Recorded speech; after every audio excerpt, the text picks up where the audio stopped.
വിവാഹമോചന കരാറിൽ കൃത്രിമ ഒപ്പ്. അമൃതയുടെ പരാതിയിൽ ബാലയ്ക്കെതിരെ കേസ്. കോടതി രേഖകളിൽ കൃത്രിമം കാണിച്ചതിന് അമൃത സുരേഷിന്റെ പരാതിയിൽ നടൻ ബാലയ്ക്കെതിരെ പോലീസ് കേസെടുത്തു.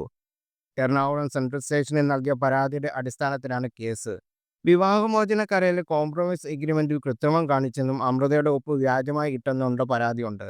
കരാറിന്റെ 5-ാം പേജ് വ്യാജമുണ്ടാക്കി. മകളുടെ പേരിലുള്ള ഇൻഷുറൻസിലും തിരിമറി കാണിച്ചു.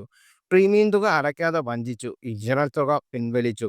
ബാങ്കിൽ മകൾക്കായി നിക്ഷേപിച്ചിരുന്ന 15 ലക്ഷം പിൻവലിച്ചു.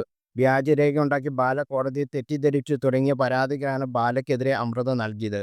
എന്നാൽ കേസിനെക്കുറിച്ച് തനിക്ക് അറിയില്ല എന്നാണ് ബാലയുടെ വാദം. സോഷ്യൽ മീഡിയ തന്നെ അപകീർത്തിപ്പെടുത്തുമെന്ന അമൃതയുടെ പരാതിക്ക് മുമ്പും ബാലയെ പോലീസ് അറസ്റ്റ് ചെയ്തിരുന്നു. മകളുമായി ബന്ധപ്പെട്ട അടക്കം ബാല നടത്തിയ പരാമർശങ്ങൾ അറസ്റ്റിന് കാരണമായിരുന്നു. ബാലയ്ക്ക് പുറമെ മാനേജർ രാജേഷ്, സുഹൃത്ത് അനന്തകൃഷ്ണൻ എന്നിവർക്കും കേസിലെ പ്രതികളായിരുന്നു.